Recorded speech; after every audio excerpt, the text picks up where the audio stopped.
Des vétérinaires.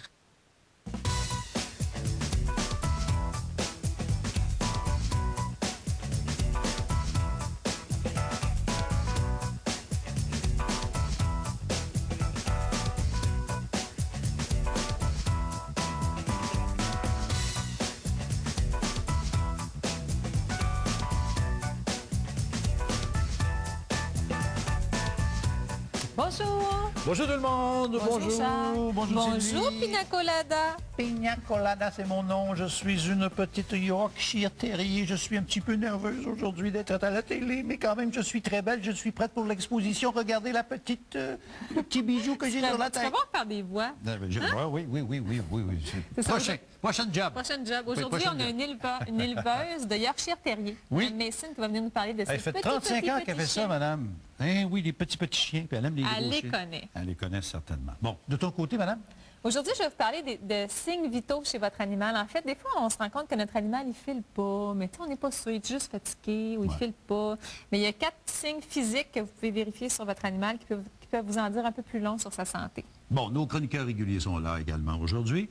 Et nous avons aussi un bon et beau reportage. C'est quelqu'un que je connais bien. Peut-être un parti pris. Ben oui, j'ai un parti pris, tu sais. C'est mon prof. C'est mon prof d'équitation, Gilles Godbout. Mais c'est pas seulement un prof d'équitation. Moi, je sais pas comment il fait, Gilles. Parce que, il est pharmacien d'abord. Il a 4 enfants, dont 2 jumelles, 4 filles. En bas âge. En bas âge, très, très, très jeune. Et aussi, Sylvie, il me dit qu'il fait 70 heures à cheval par semaine.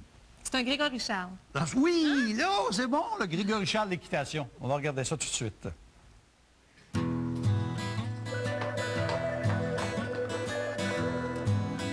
Laissez-nous vous présenter un passionné du monde équin. Depuis plus de 25 ans, M. Gilles Godbout entraîne des chevaux, participe à des compétitions et enseigne le dressage western à plusieurs élèves. Il est un entraîneur très prisé. Je pense que j'ai de la facilité à transmettre ma passion. Et puis, si l'élève veut apprendre, écoute, je vais tout donner. Ça, c'est propre à moi, ça.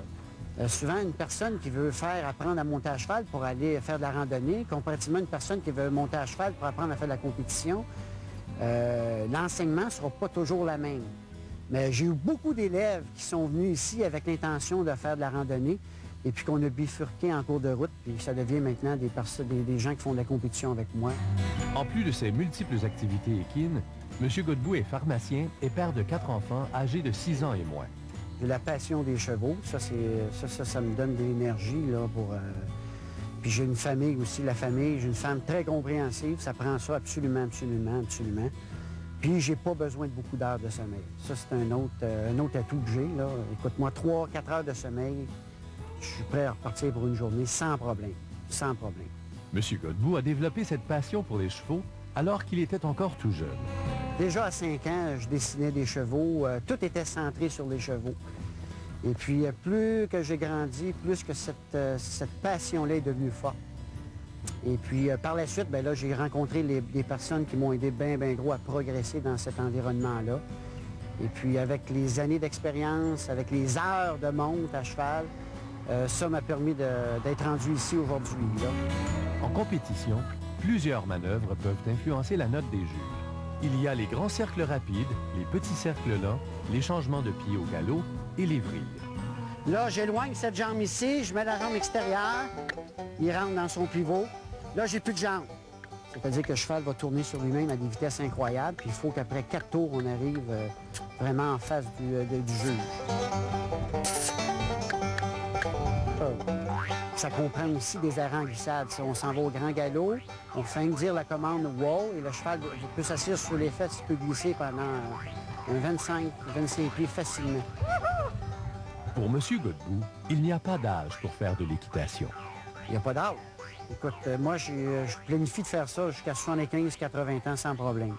Et la relève chez les Godbout, elle est prête. Oui! Excellent! C'est comme ça! On a vu sa fille, ben oui. Puis l'autre petite aussi. Ben oui, super belle famille, Ouais, une belle famille. des chics types. Il n'y a pas d'âge pour faire l'équitation. Moi, j'ai fait de l'équitation avec un monsieur... Preuve. Bien, certainement.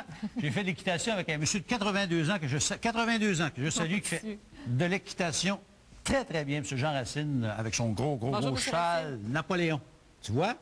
Non, il n'y a pas d'âge pour les patients. Trouvez-vous un bon instructeur. Un bon instructeur. Gilles, c'est un des meilleurs au Québec. Mais je pense qu'il faut apprendre. Tu sais, prendre des cours. Oui, ça, c'est important.